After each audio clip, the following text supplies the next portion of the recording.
সঞ্জীব বাবু, এদের মধ্যে কেউই না যে ওদিন ঘটনাস্থলে ছিল? এদের মধ্যে কেউ নয়। ঠিক আছে, আপাতত আপনারা যেতে পারেন। Thank you.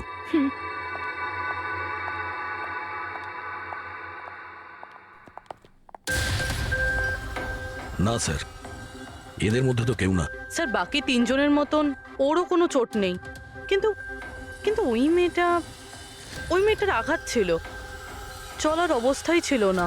কিন্তু শালুকে যে আমাকে বলল ও সঞ্জীবের পোশাকে যে ডিএনএ টেস্ট করেছিল তাতে তো দুটো মহিলার ট্রেসেস পাওয়া গেছে। ঠিক আছে, কিন্তু একজন আহত হতে পারে, আরেকজন সেও তো ওই চারজনের মধ্যে একজন হতে পারে। স্যার, এই চারজনের জল খাওয়ার গ্লাসগুলো ফরেন্সিকে পাঠিয়ে দিয়েছি, রিপোর্ট আসবে। স্যার, হ্যাঁ, স্যার ওই দুটো মেয়ের ডিএনএ এই চারজনের সঙ্গে ম্যাচ করেনি। কি ম্যাচ হচ্ছে না? তাহলে মেয়ে দুটোকে পাবো কি করে? এক মিনিট। কি হলো সঞ্জীব?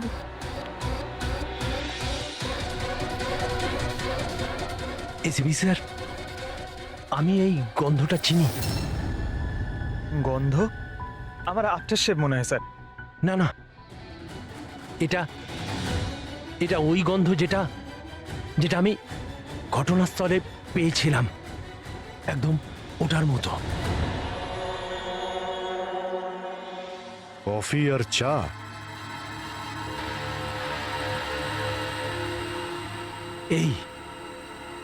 এই গন্ধটা ঘটনাস্থলে, এই গন্ধটাই ছিল।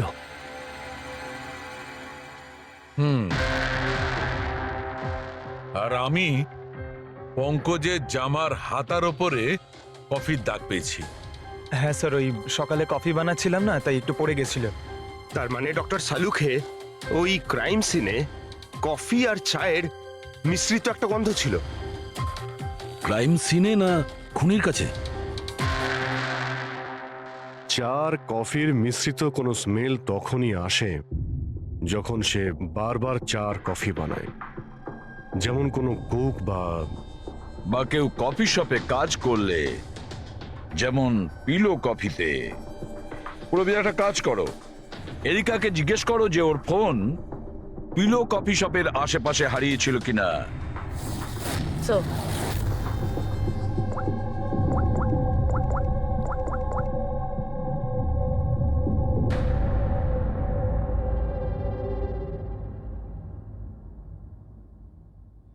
স্যার, হ্যাঁ, স্যার ওনার ফোন ওখানেই হারিয়েছিল, ওই কফি শপে।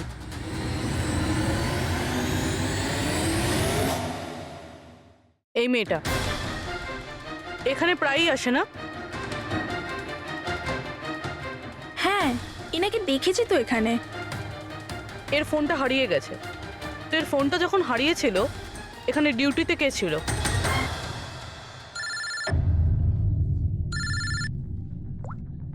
হ্যালো, হ্যাঁ ফ্রেডি। ও গুড, ঠিক আছে, আমরা এক্ষুনি ওখানে পৌঁছচ্ছি। পুরবি, স্যার, ফ্রেডির ফোন ছিল, ওই হসপিটালটার খোঁজ পাওয়া গেছে যেখানে ওই আহত মেয়েটা ভর্তি আছে। স্যার ওই মহিলাই যে অনিকেতের খুন করেছিল? হ্যাঁ, ওই মেয়েটা। আমাদের এক্ষুনি ওখানে যেতে হবে। স্যার, আমাদের এখন বেরোতে হবে, কিন্তু যতক্ষণ অবধি জিজ্ঞাসাবাদ কমপ্লিট না হচ্ছে কেউ কফি শপ থেকে বেরোবে না।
এক্সকিউজ মি, আমি এক্ষুনি আমার বোনকে ডিসচার্জ করাতে চাই। আপনি এক্ষুনি ডিসচার্জ পেপার তৈরি করুন তাড়াতাড়ি। ডিসচার্জ? কিন্তু উনি তো এখনো কোমায়। দেখুন, আমার এসব জেনে কোনো কাজ নেই, আমাদের এক্ষুনি এখান থেকে বেরোতে হবে। আপনি তাড়াতাড়ি করুন প্লিজ। এভাবে কি করে ডিসচার্জ করে দিই? ওনার প্রাণের থেকেও কি এমন বেশি জরুরি? দেখুন, আমার এত তর্ক করার কোনো সময় নেই, আপনি আমার সঙ্গে তর্ক করবেন না। তাড়াতাড়ি করুন প্লিজ, যেটা বললাম সেটা করুন।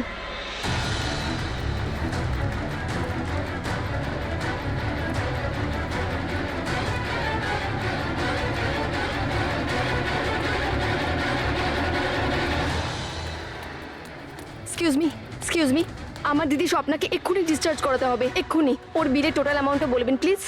Excuse me. মনে হয় খুব তাড়া আছে তোমার।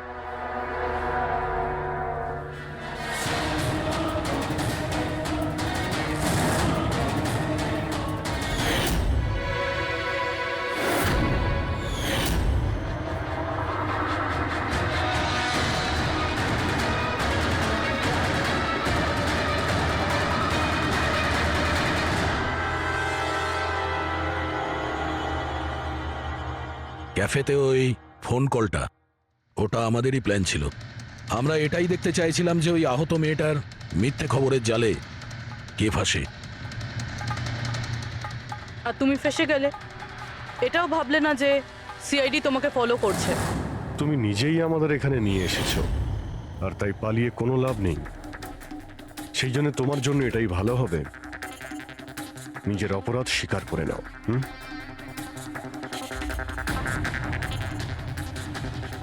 অনিকেত আমার দিদিকে জীবন্ত অবস্থাতে মেরে ফেলেছিল। ওদের সিঙ্গাপুরে দেখা হয়েছিল, আর ওখানেই আমার দিদিকে বিয়ের মিথ্যে প্রতিশ্রুতি দিয়েছিল। ওরা এঙ্গেজমেন্টও করে নেয়, আর তারপরে বিয়ের কথা বললেই ও এড়িয়েই যেত।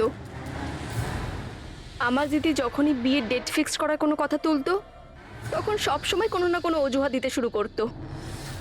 আর এই ধরুন 6 মাস আগে ও বলল যে ওর মা নাকি খুব অসুস্থ, আর ওর মায়ের চিকিৎসার জন্য টাকার দরকার। আর আমার দিদি নিজের জীবনের সব সেভিংসটা দিয়ে দিয়েছিল। আর ও বলল যে ও সিঙ্গাপুর থেকে ফিরে এসেই আমার দিদিকে বিয়ে করবে। আর টাকা পয়সা নিয়ে অনিকেত সিঙ্গাপুর থেকে মুম্বাই আসে। হ্যাঁ, স্বপ্ন ওর অপেক্ষা করতে থাকলো, আর সেটাও পুরো 3 মাস ধরে।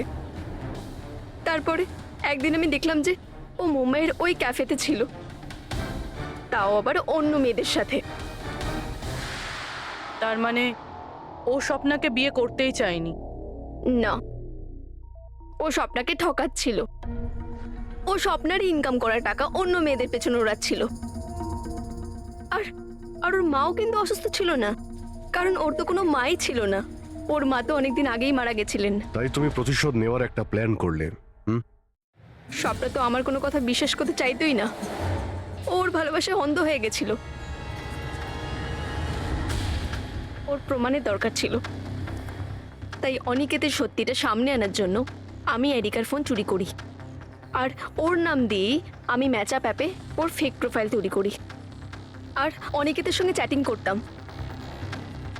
আর ও ইজিলি আমার ফাঁদে পড়ে যায়। তারপরে আমি ওকে ওই ফ্যাক্টরিতে আসতে বলি, আর তার সাথে স্বপ্নাকেও আসতে বলি, যাতে ও নিজের চোখে সবকিছু দেখতে পাক। কিন্তু ওই দিন যখন আমি ওখানে গেছিলাম, তখন আমি দেখলাম যে এটা কি করছো তুমি? হিসেবটা শেষ করে দিচ্ছি। তুমি আমার সাথে যা করেছো তারই শাস্তি এটা। আমি সব জানি তুমি আমার টাকা কোথায় কোথায় খরচ করেছো, আর কত মেয়ের জীবন তুমি নষ্ট করবে। Aniket please drop the gun. Aniket please, টাকা চাই তোর? তুমি এটা কি করছো? বেরো এখান থেকে, চুপচাপ বেরো এখান থেকে। আরে ছাড়ো ওকে, ছেড়ে দাও। ওকে বললাম না বেরো এখান থেকে।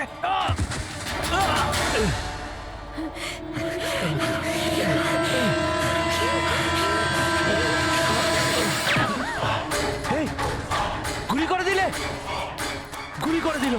হ্যাঁ, খুন খুন করে দিয়েছে পুলিশ। এই, আরেকটা গুলি কে চালালো? আরেকটা গুলি চালিয়েছে পুলিশ।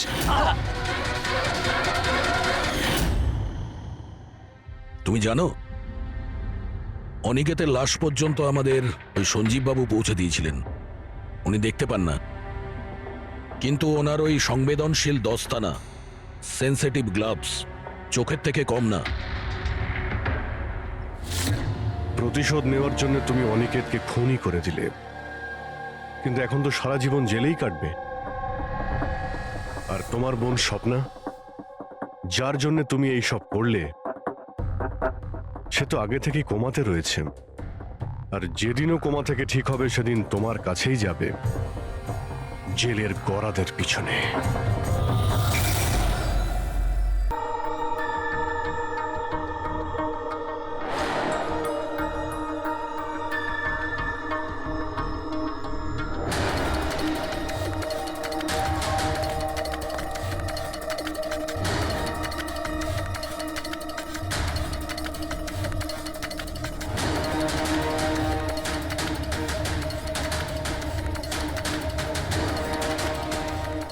তোকে আজ মেরেই ফেলবো আমি।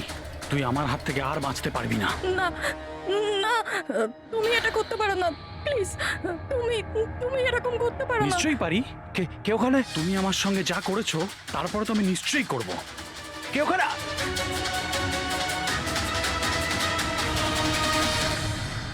বাঁচাও, বাঁচাও, প্লিজ, প্লিজ হেল্প, বাঁচাও। তুমি এটা করতে পারো না, প্লিজ। কেউ আছো? কেউ আছো? বাঁচাও, please, please help, please, please বাঁচাও। ওখানে কে আছে? প্লিজ হেল্প, হেল্প, কেউ বাঁচাও আমাকে, প্লিজ। কেউ আছো? কেউ আছো? প্লিজ বাঁচাও আমাকে, প্লিজ, হেল্প, কেউ আছো? শোনো, শোনো, প্লিজ, লেগে যাবে আমার। এই কি করছো? এই তোমার হাতে ওটা কি? তুই নিজের কাজ কর। এই দেবো তোকে টাকা। ভাই তুমি এটা কি করছো? তোর মতো মেয়েরা না আমার কাছে ছেড়ে দাও, ছেড়ে দাও বললাম না, সর এখান থেকে। গামছা নিয়ে নে বলছি, গামছা।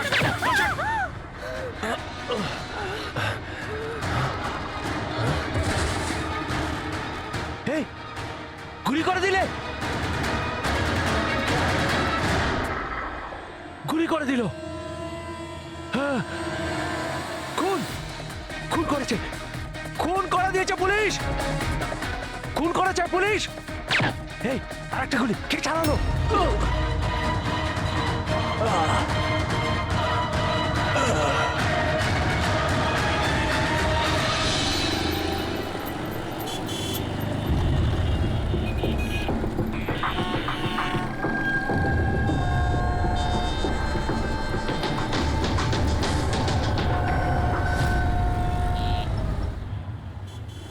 মাফ করবেন, খুন আপনি দেখেছেন? কিন্তু আপনি দেখলেন কি করে? বলতে চাইছি যে আপনি তো দেখতে পাই না, তাই তো? হ্যাঁ, ওই আর কি, মানে বলতে চাইছি আপনি দেখলেন কি করে খুন হতে? এইটার সাহায্যে। এটার সাহায্যে? কি এটা? এটা সেন্সর গ্লাভস। এতে সেন্সর ফিট করা আছে, যার থেকে অদৃশ্য তরঙ্গ বেরিয়ে যায়। ওই তরঙ্গের সামনে যা কিছু থাকে ওতে ধাক্কা খেয়ে ওগুলো ফিরে আসে। তাতে আমি জানতে পারি যে আমার সামনে কি হচ্ছে। মানে এক প্রকার এটা আপনার চোখের কাজ করে? হ্যাঁ, আপনি সেটা বলতে পারেন। আরে কিন্তু এটা কি করে হতে পারে? হতে পারে। এক মিনিট, আপনি একজন মহিলা, আপনি চুল বেঁধে রেখেছেন।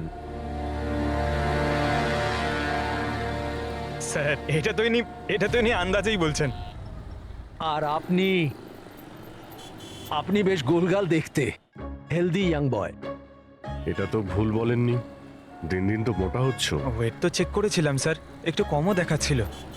আপনি বলছেন যে এই ডিভাইসের সাহায্যে আপনি দেখেছেন কাউকে খুন হতে?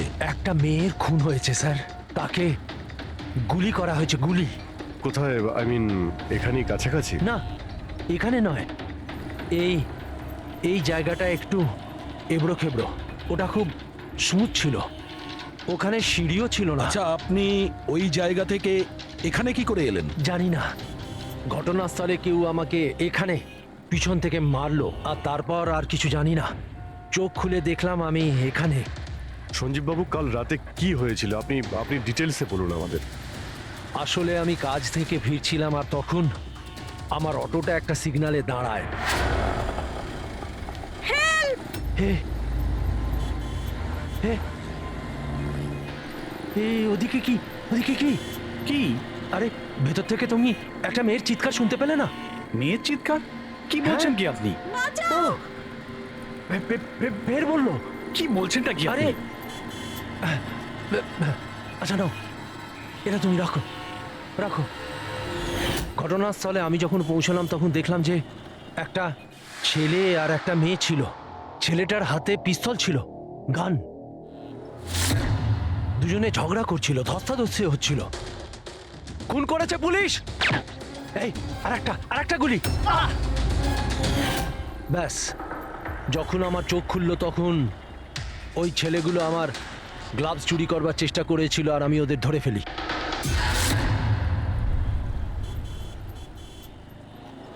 আর আপনি অজ্ঞান হয়ে যাওয়ার পরে খুনি আপনাকে এখানে নিয়ে এসছে আর এখানে ফেলে পালিয়ে গেছে। হ্যাঁ, হতে পারে। আচ্ছা, ওই জায়গাটা কোথায় যেখানে মেয়েটার গুলি লেগেছিল? না স্যার, আমি জানি না। আচ্ছা, আন্ধারিতে ওই অটো যে সিগন্যালে দাঁড়িয়েছিল, যেখানে আপনি মেয়েটার চিৎকার শুনেছিলেন, সেই জায়গাটা জানেন আপনি? মনে আছে? আই অ্যাম সরি, আমি এ ব্যাপারে আপনাদের হেল্প করতে পারবো না। ইটস ওকে, ইটস ওকে, আপনি চিন্তা করবেন না, আমরা ওই জায়গাটার খোঁজ নিয়ে নেব। কিন্তু কি করে? ওই অটো ড্রাইভারকে জিজ্ঞাসা করব। এত বড় শহরে ওই ড্রাইভারকে আপনি কোথায় খুঁজে পাবেন স্যার? পেয়ে যাব। ওদের নেটওয়ার্ক খুবই ফাস্ট, সারা শহরে ছড়িয়ে আছে, পেয়ে যাব। ওনার নাম, ঠিকানা বা অন্য কিছু জানেন আপনি? ও ও টুপি পরেছিল আর পুরনো গান শুনছিল 90-এর দশকের।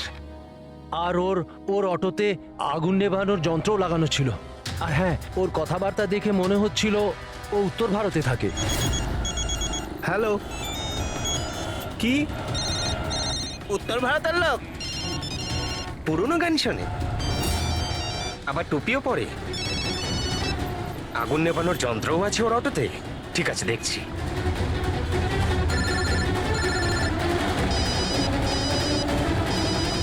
হ্যালো হ্যালো রাজু, হ্যাঁ ভাই, সিআইডি অফিসারেরা একজন অটো চালককে খুঁজছে যে টুপি পরে আর ওর গাড়িতে নাকি একটা আগুন নেভানোর যন্ত্র লাগানো আছে।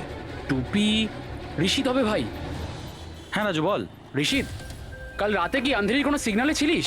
হ্যাঁ ছিলাম তো, বল। ওখানে কোনো প্যাসেঞ্জার নেমেছিল নাকি? হ্যাঁ, কিন্তু ও তো অন্ধ ছিল। কি হয়েছে নাকি বল। আরে ওর সাথে একটা দুর্ঘটনা ঘটে গেছে। সিআইডির লোকেদেরকে নিয়ে এসেছে, তোর সাথে দেখা করতে চায়। সিআইডি? সঞ্জীব বাবু, দেখে বলুন তো যে এই অটোওয়ালা কিনা। মনে পড়ছে কিছু আপনার? হ্যাঁ স্যার, ইনিই তো ছিলেন। হ্যাঁ, এই ছেলেটা। স্যার, আমি কিছু করিনি স্যার, আমি কোনো চিৎকার শুনিনি স্যার।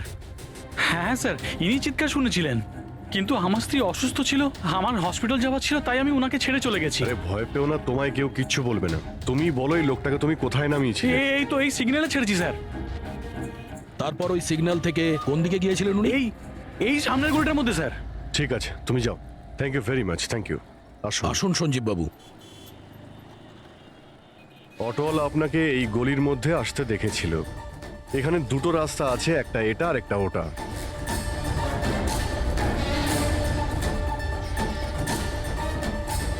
কিছু মনে পড়ছে আপনার কোথায় গিয়েছিলেন? সঞ্জীব বাবু, একটু মনে করে বলুন যে আপনি এর মধ্যে কোন গলিতে গেছিলেন?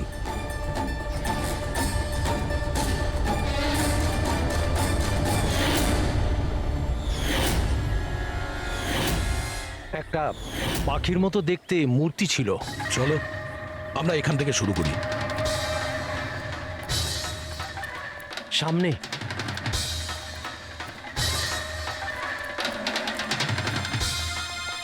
স্যার, এই দেখুন। সঞ্জীব বাবু, দেখুন তো এই মূর্তিটাই কিনা। হ্যাঁ হ্যাঁ, এটাই। অভিজিৎ স্যার, মূর্তি পেয়ে গেছি। এটা কি? আরে গুড। এই যে এইটাই। আচ্ছা, এর পরে সঞ্জীব বাবু, এরপর মনে আছে আপনি কোথায় গিয়েছিলেন? 3টে গোল দেখতে পেয়েছিলাম। তোমরা ওই দিকটা দেখো, আমরা এদিকে যাচ্ছি।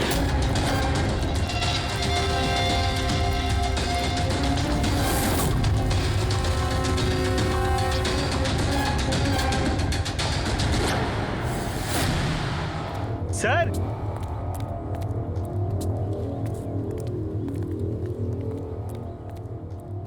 হ্যাঁ, এটা এটা রাউন্ড শেপ, একটা নিচে আর একটা। এরপর এরপর এরপর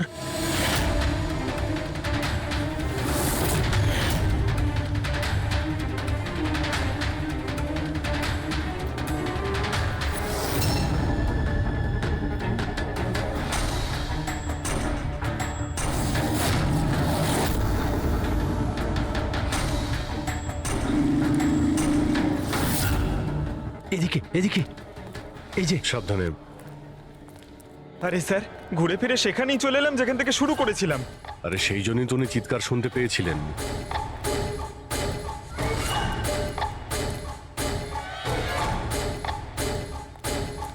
স্যার, এই জায়গাটা একেবারে জনবসতির মাঝখানে, তাহলে গুলি চলার আওয়াজ কেউ শুনতে পাইনি কেন? কারণ গানে সাইলেন্সার লাগানো ছিল।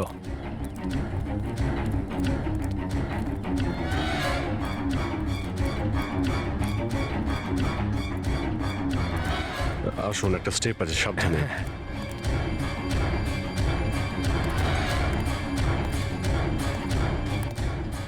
না না, ঠিক আছে।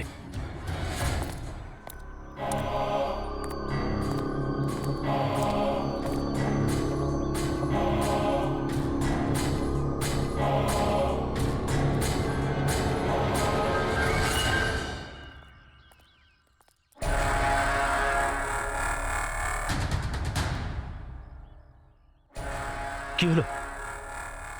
আপনারা দাঁড়িয়ে পড়লেন কেন? কি আছে? লাশ পেলেন? সঞ্জীব বাবু, আপনি বলেছিলেন গুলিটা কোনো মেয়ের লেগেছিল। হ্যাঁ হ্যাঁ, মেয়ের গায়ে লেগেছিল। আমি তাকে ছুঁয়ে দেখেছিলাম, ওর গুলি লেগেছিল, রক্ত বেরোচ্ছিল। কেন বলুন, কি হয়েছে? লাশ এখানে আছে, কিন্তু কোনো মেয়ের নয়, কোনো ছেলের। কি?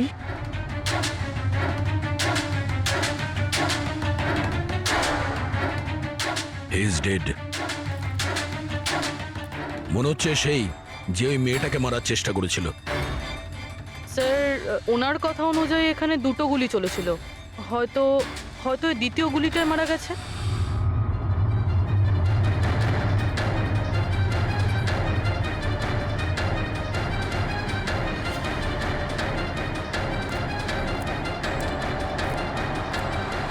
স্যার, স্যার, এখানেও তো রক্ত পড়ে আছে। ওটা যদি ওর রক্ত না হয় তাহলে ওই মেয়েটার হতে পারে।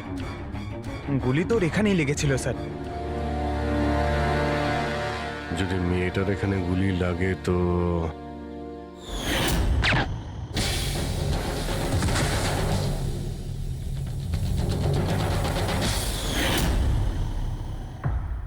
আপনি বললেন যে আপনার মাথায় পিছন থেকে কেউ মেরেছিল, তো সেটা দ্বিতীয় গুলি চলার পরে আপনার লেগেছিল নাকি সেটা চলার আগে? না না, দ্বিতীয় গুলিটার পর মেরেছে। স্যার, কি হচ্ছে এসব? কিছু বুঝতেই পারছি না। স্যার, রক্ত তো অনেক বেরিয়েছে। ওই মেয়েটা নিশ্চয়ই আহত। স্যার, না তো কোনো মোবাইল পেয়েছি, না ওয়ালেট, কোনো আইডেন্টিফিকেশন নেই। আর স্যার, ওর হাত আর আঙুলে যে চিহ্ন আছে সেগুলো দেখে মনে হচ্ছে কেউ যেন ঘড়ি আর আংটি চুরি করে নিয়েছে। আচ্ছা, এদের দুজনকে ছিনতাইয়ের উদ্দেশ্যে মারেনি তো? আগে এটা খোঁজ নিতে হবে যে মেয়েটা কোথায়। যদি আহত হয় কোনো হসপিটালে থাকবে, আর যদি মারা যায় তাহলে খুনি ও লাশ গুম করার চেষ্টায় রয়েছে। মিসিং পার্সন ব্যুরোতে খোঁজ নিয়ে দেখো তো এর ব্যাপারে কিছু জানতে পারা যায় কিনা। বস, ক্রাইম স্পটে ওই জায়গাতে মাটির ওপর যে রক্ত পাওয়া গেছিল, ডিএনএ টেস্ট অনুসারে ওই রক্তটা কোনো মেয়ের। আসলে এই মেয়েটা ওই সময় ওখানে উপস্থিত ছিল না যখন তোমরা গেছিলে, কিন্তু ক্রাইম যখন হয়েছিল তখন ওই মেয়েটা নিশ্চয়ই ওখানে ছিল। আর স্যার, দুর্ঘটনার সময় রাত 11টা থেকে 1টার মধ্যে। ঠিকই তো আছে, সঞ্জীবও তো ওই সময় ছিল 11:30 নাগাদ। হ্যাঁ স্যার, আর সঞ্জীব বাবুকে অজ্ঞান অবস্থায় সেখানে রেখে দেয় যেখান থেকে আমরা ওনাকে পাই। আরো একটা কথা স্যার, দুটো গুলি চলেছিল। মেয়েটার গুলি লেগেছিল আর ও ওখানেই অজ্ঞান হয়ে পড়ে গেছিল, সঞ্জীব বাবুর কাছেই। তারপরে স্যার দ্বিতীয় গুলিটা করা হয়েছিল, যেটা ছেলেটার লেগেছিল। তার মানে সঞ্জীব বাবু ছাড়াও ওখানে আর কেউ ছিল। যে ওই আহত মেয়েটাকে ওখান থেকে নিয়ে গিয়েছিল আর সঞ্জীব বাবুকে ওই ফুটপাতে ফেলে গেছিল? স্যার আমি আশেপাশের এলাকায় খোঁজ নিয়েছি, ওখানে কেউই কোনো ছেলে এবং মেয়েকে আসতে বা কোনো আহত মেয়েকে ওখান থেকে যেতে দেখেনি। আচ্ছা, সালুকে একটা কথা বলো, যদি কুনি সঞ্জীবকে ক্রাইম সিন থেকে তুলে নিয়ে গিয়ে ওখানে যেখানে আমরা ওকে পাই, তাহলে হতে পারে ওই লোকটার কোনো ট্রেসেস সঞ্জীবের পোশাকে আছে। খোঁজ নিতে পারবে কে ছিল সে? অবশ্যই খোঁজ দিতে পারবো। তাহলে খোঁজ নাও।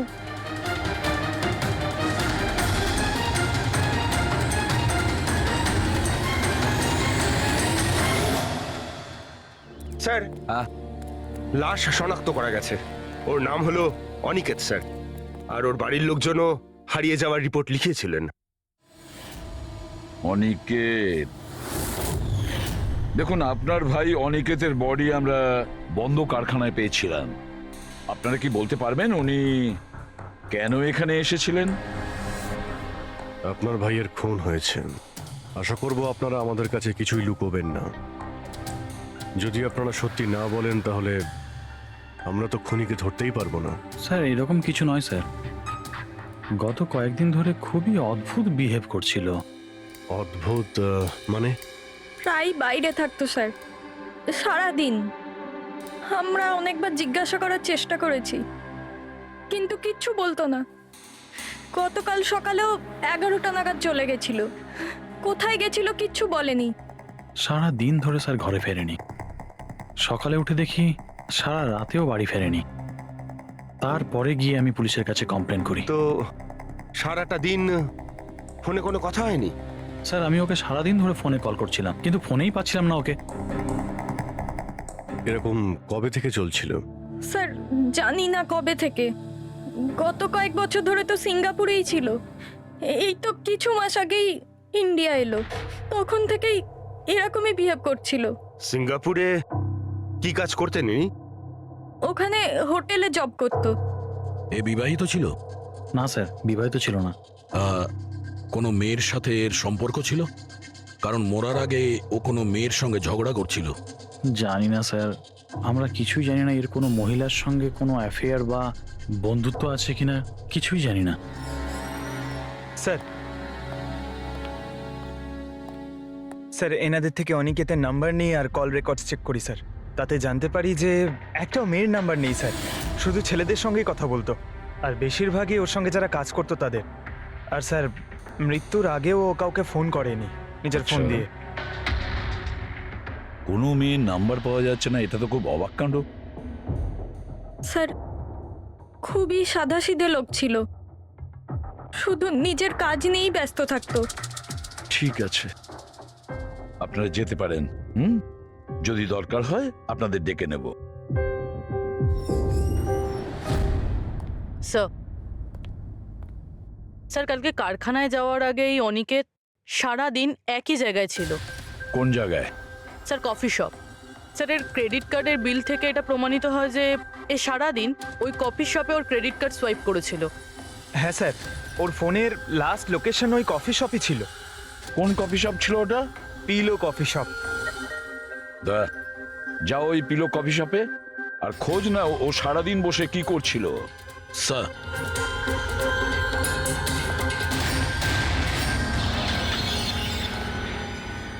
বস, কি খবর নিয়ে এসেছো? এমন খবর এনেছি যেটা আমাদের কাছে খুব জরুরি। কি? এর পোশাকের মধ্যে আমি কয়েকটা আলাদা আলাদা ডিএনএ স্যাম্পল পেয়েছি। কিছু মানে? কিছু মানে 5 জন লোকের ডিএনএ স্যাম্পল পেয়েছি। 5? হ্যাঁ 5, আর এই 5 জনই মেয়ে। আর সঞ্জীবের জামা কাপড় থেকে আমরা 2 ধরনের ডিএনএ পেয়েছি, আর এই দুটো স্যাম্পল অনিকেতের জামা কাপড় থেকে পাওয়া স্যাম্পলের সঙ্গে ম্যাচ করে গেছে। মানে 5 জনের মধ্যে 2 জন যারা অনিকেতকে ছুঁয়েছিল, ওরা আবার সঞ্জীব বাবুকেও ছুঁয়েছিল। তার মানে অভিজিৎ, এই পুরো কাজটা দুটো মেয়েই করেছে।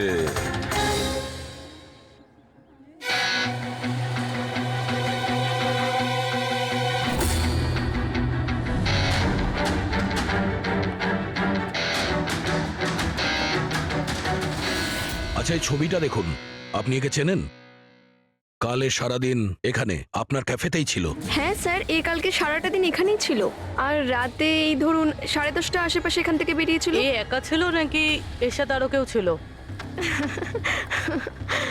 নিতু, এদিকে একটু এসো। এই ফটোটা একটু দেখো, এ কালকে এখানেই ছিল না? এনাদেরকে এটা বলো যে এ কালকে একা ছিল না, কারোর সাথে ছিল। ইনি তো অনিকেত। ইনি কখনো একা আসতেন না, সবসময় ভিড় নিয়ে আসতেন। মহিলা আর মেয়েদের ভিড়। আর শুধু কালই নয়, ইনি আমাদের রেগুলার কাস্টমার, প্রায়ই এখানে আসেন। আচ্ছা ও রোজ একই মেয়ের সাথে আসতো না আলাদা আলাদা? আলাদা আলাদা আসতো স্যার, আর দিনে কম করে 3 থেকে 4 জন। খুবই পাকা খেলোয়াড় ছিলেন ইনি। একবার তো আমি ওনাকে জিজ্ঞাসাও করেছিলাম যে এতগুলো মেয়ের সাথে বন্ধুত্বটা হলো কি করে।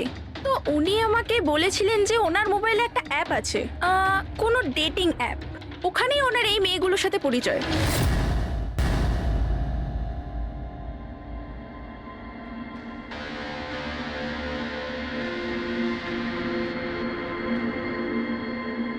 কিছু জানতে পেরেছো? হ্যাঁ স্যার, অনিকেতের ডেটিং অ্যাপের ব্যাপারে জানা গেছে। ওই অ্যাপটার নাম ম্যাচ আপ। Match up? এটা দুজনের সাথে বিয়ে দেওয়ার কোনো অ্যাপ নয় তো? হ্যাঁ স্যার, ওই রকমই কিছু। কিন্তু অনিকেত এই অ্যাপের ভুল ব্যবহার করেছে। ও এই অ্যাপের সাহায্যে এতগুলো মেয়ের সঙ্গে কন্ট্যাক্ট করেছে স্যার, আর ওদের সঙ্গে বন্ধুত্ব করেছে। আর মনে হচ্ছে বিয়েও কাউকেই করতে চায়নি, শুধুমাত্র টাইম পাস করছিল। এই অ্যাপে শুধুমাত্র চ্যাটিংই হয়, আর কারো নাম্বার এই অ্যাপে শো করে না স্যার। স্যার আমরা অ্যাপ ডেভেলপ কোম্পানি থেকে 4টে মেয়ের ব্যাপারে খোঁজ নিয়েছি, অনিকেত যাদের খুব টাচে ছিল। ইনফ্যাক্ট মার্ডার হওয়ার দিনও ওদের সঙ্গেও ক্যাফেতে দেখা করেছিল। পুরবি কথা বলছে। প্রথম মেয়েটা হলো মোনা। হ্যাঁ, আমি দেখা করেছিলাম ওনার সাথে কফি শপে এই 4টে নাগাদ। কফি খেয়েছিলাম আর একটু কথাও বলেছিলাম আমরা। তারপর আমাকে বেরোতে হলো, আমার কিছু আর্জেন্ট কাজ ছিল। স্যার এ বলছে যে কফি শপের পরে ও বিউটি পার্লারে গিয়েছিল, আর ওখান থেকে একটা মুভির প্রিমিয়ারে। দ্বিতীয় জন হলো রূপালী। তাহলে বলো, তোমার কি বক্তব্য? ও অনেক দিন ধরে আমার পিছনে পড়েছিল, খালি বলতো দেখা করো দেখা করো। ভীষণই বোরিং ছিল, আই টেল ইউ। ওর সাথে 1 কাপ কফি যে আমি কিভাবে খেয়েছি, আর কফিটা শেষ হওয়ার সাথে সাথেই আমি ওখান থেকে বেরিয়ে গেছি। ও বলেছিল স্যার ও অনিকেতের সঙ্গে 6টার সময় দেখা করেছিল, আর তারপরও ফ্যামিলি ফাংশন অ্যাটেন্ড করতে আন্ধেরি গিয়েছিল। আর তৃতীয় অঞ্জু স্যার। ওর সাথে তো সময়টা বুঝতেই পারিনি। কত ভালো ভালো কথা বলতো, আপনি জানেন আমরা সেদিন কত কথা বললাম। হঠাৎ করে ও বললো ওকে কোথাও যেতে হবে। আমরা ডিসাইড করলাম যে আমরা আবার দেখা করব, আর তারপর চলে গেল। এই মেয়েটা কফি শপ থেকে বাইরে বেরিয়ে হয়নি। এর স্টেটমেন্ট অনুযায়ী ও কফি শপেই বসেছিল কফি শপ বন্ধ হওয়া পর্যন্ত, 12টা অবধি। স্যার এদের স্টেটমেন্ট আমরা ক্রস চেক করেছি, ঠিকই বলছে। স্যার সঞ্জীববাবু বলছেন কোনো মেয়ের গুলি লেগেছিল। এদের 3 জনকে চেক করা হলো, কিন্তু কোনো আঘাতের চিহ্ন নেই। তোমরা তো 4টে মেয়ের কথা বলেছিলে, তাহলে চতুর্থ মেয়েটি গেল কোথায়? স্যার 4 নম্বর মেয়েটা হলো এরিকা। আমরা এই অ্যাপের সাহায্যে ওর সঙ্গে কন্ট্যাক্ট করার চেষ্টা করেছিলাম, কিন্তু ও কোনো রেসপন্স করেনি। তাহলে এক কাজ করো, ওই মেয়েটার সঙ্গে গিয়ে দেখা করো।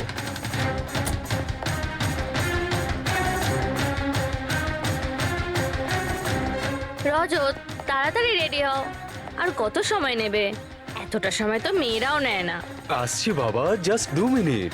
Excuse me. হ্যাঁ বলুন, কাকে চাই? এরিকা। হ্যাঁ আমি, কিন্তু আপনারা? সিআইডি। সিআইডি? এসব কি? হ্যাঁ কি হয়েছে স্যার? স্যার কোনো প্রবলেম হয়েছে? আপনাকে আমরা মেসেজও করেছিলাম ম্যাচ আপ অ্যাপ থেকে। আপনাকে সিআইডি ব্যুরোতে আসতে বলেছিলাম, আপনি আসেননি, তো আমাদের আসতে হলো। Match up app? এটা কি? Dating app. Dating app? তুমি এই ডেটিং অ্যাপে কি করছো? হ্যাঁ শোনো, ওনাদের কোনো ভুল হচ্ছে, আমি কোনো ডেটিং অ্যাপে নেই। সেটা কিভাবে হতে পারে? আপনার প্রোফাইল আছে, আপনার ডিসপ্লে পিকচার রয়েছে। শুনুন, আমি একজন বিবাহিতা, আমি কোনো ম্যারেজ সাইট বা ডেটিং অ্যাপে নেই। ইনি আমার হাজব্যান্ড রজত, আর আমি ওনার সাথে বিয়ে করে খুব হ্যাপি। আমার এসব করার কোনো প্রয়োজন নেই। ম্যাডাম, আপনি যদি সত্যি বলেন তাহলে এটা কি আপনার প্রোফাইলে এই ডেটিং অ্যাপে কি করে? দেখুন, আমি সত্যি বলছি, আমি জানি না এটা কি। আমি এরকম কোনো প্রোফাইলই বানাইনি। তো আপনি এটা বলতে চাইছেন যে আপনার নামে কেউ ফেক আইডি বানিয়েছে? হুম, আচ্ছা, আপনি কোনো অনিকেত নামে কাউকে চেনেন? অনিকেত? এই লোকটা। না স্যার, আমি একে চিনি না। স্যার, কি করছেন আপনারা? কেন আমাদেরকে ডেকেছেন? আমরা আপনাদের বলিনি, কিন্তু অনিকেত, যার সঙ্গে আপনারা কফি শপে দেখা করেছিলেন, ওর খুন হয়ে গেছে ওই রাতেই। কিন্তু স্যার, আমরা ওকে কেন মারবো? আমরা তো ওকে ঠিকমতো চিনতামই না। ইনফ্যাক্ট এই ঘটনার কিছুদিন আগে তো ওর সাথে চ্যাট হয়েছিল আমার অ্যাপে। হ্যাঁ, আর ওই দিনই তো আমি প্রথমবার দেখা করেছিলাম ওর সাথে। আর আমার সাথে তো ওর সেরকম কোনো শত্রুতাও ছিল না। আর আমি তো ওই অ্যাপেই নেই, এমনকি আমি ওকে চিনিও না। ওই অ্যাপের প্রোফাইলে আপনার পার্সোনাল পিকচার ছিল। সেই পিকচার আপনার ফোন থেকেই নেওয়া হয়েছিল। কোনো স্ট্রেঞ্জারের কাছে আপনার ছবি কিভাবে আসবে? ম্যাম, আমি জানি না আমার ছবি কিভাবে ওর কাছে গেল। আমার ফোন কিছুদিন আগে হারিয়ে গিয়েছিল। ফোন চুরি হয়ে গেছে? কোথায়? স্যার, ঠিক জানি না, মনে পড়ছে না। কোনো ব্যাপার না, আপনারা কিছুক্ষণের জন্য আমাদের সাথে কোঅপারেট করুন, আমরা জেনে যাব খুনিকে। ফ্রেডি,